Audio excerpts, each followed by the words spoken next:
How do you intend to manage the risk involved in this? We have assessed the risks and we have insulated the system by making sure that we put some security measures in place.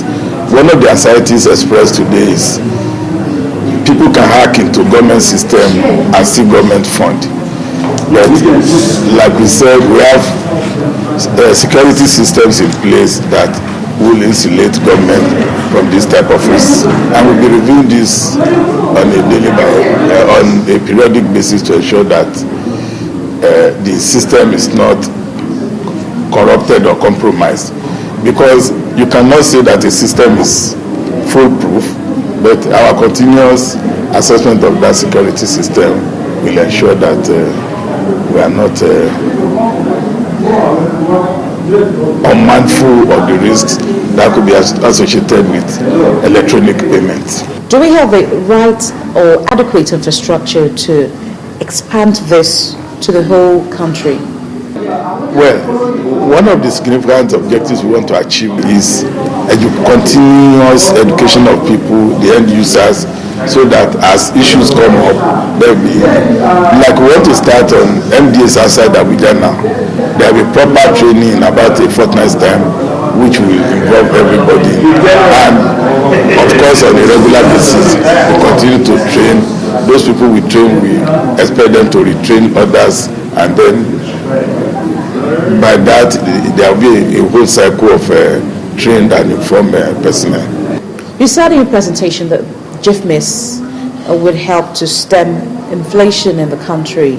You're trying to quote the IMF and I think the central bank as well. Could you tell us more about this? Well, once you have an efficient cash management system on ground and you don't have so much loose fund of government hanging around, it means the money is put into circulation in an efficient, minimal way that we curb unnecessary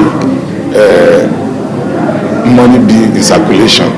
And like I told you, the World Bank has, and the CBN has confirmed that too, that the World Bank has said that the control we now have on our cash management is helping the country to reduce the volume of cash in circulation and thereby curtailing from inflation. The CBN's policy of straight-through e-payment. Now, in what ways do you think that MDAs complied with this? Well, it is a knowledge-based thing. And like I said, we have tried as much as possible to get as many end users as possible to be trained and be informed about the payment system.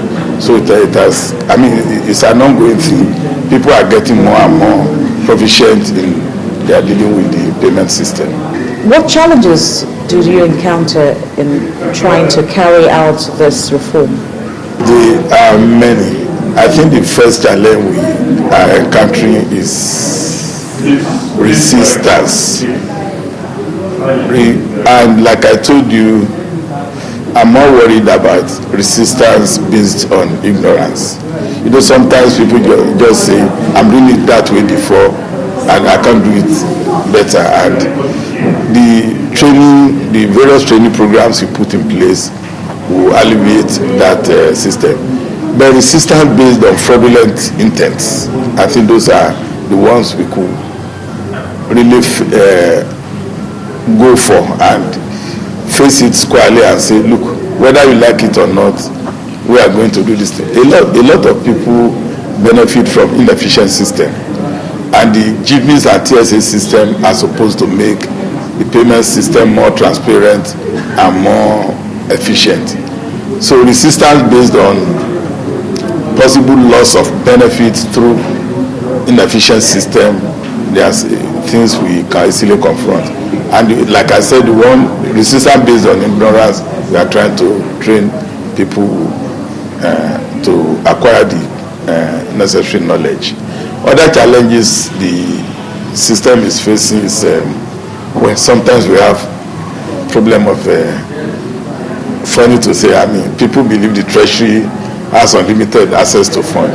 Then sometimes to the Yoruba proverb that the son of a blacksmith sometimes may not have knife to peel yam. Excuse me. So we find a situation whereby sometimes too we face challenge of funding, but these are not very common. Another challenge we are seriously facing is the problem of connectivity, and Galaxy backbone has been approved, and I think we are working together to make sure that connectivity is becomes it's not a problem again to us. So we are working on that together. We have made some money. We are trying to make some money available for them, and I'm sure at the end of the day we mitigate that aspect of the problem. There have been cases of non-remittance of funds by some government agencies like the NNPC to the government coffers. Does this in any way affect the amount that is usually distributed to MDAs in the country? I think you yourself can answer that question. Budget is a match of revenue against expenditure against revenue. So of course, once a part of the equation, that the revenue side, tilts to the negative side, of course it will impact on the expenditure. So I mean, without having any accounting knowledge, you know that if you project a level of revenue and you cannot attain that level of revenue, of course it impacts on your expenditure side. So not NNPC alone, other revenue agencies like Federal Land Revenue Service, DPR, and then the Nigerian Customs Service, and then the other independent revenue too, and then the operating surpluses of most government business entities. All these aggregate together to form what is called the revenue side of government. So if there's lack on any of these revenue forecasts, of course it will impact negatively on the... Are we going to see more funding for MDAs this year, going by the fact that some of them are complaining that the overhead, that they get on a monthly or quarterly basis does not usually meet up with their expenses at the end of the day? You should try to separate between the budgetary provision for a particular agency and then the release of fund to meet that budgetary provision. Like I said in the hall, if an agency's budget on overhead is say 200 million naira in a year and the whole 200 million naira is released, the issue of adequacy or inadequacy is a different issue entirely. I mean, it's not that his budget, the provision that is made for that agency is not met, in the appropriation for that year is not met. It is met, but like all agencies, it is never enough. So you should distinguish between overhead that is budgeted and not released, which is usually, I mean, most of the time we release personnel cost 100%, and overhead we've tried as much as possible to always cross the 90% mark too.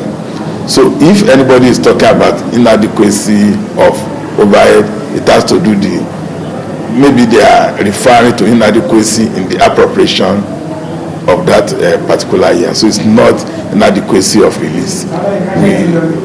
Personnel and the overhead, we virtually fund 100%. I just want to know, who does the appropriation? Well, who does the appropriation? The appropriation is done by all federal government agencies.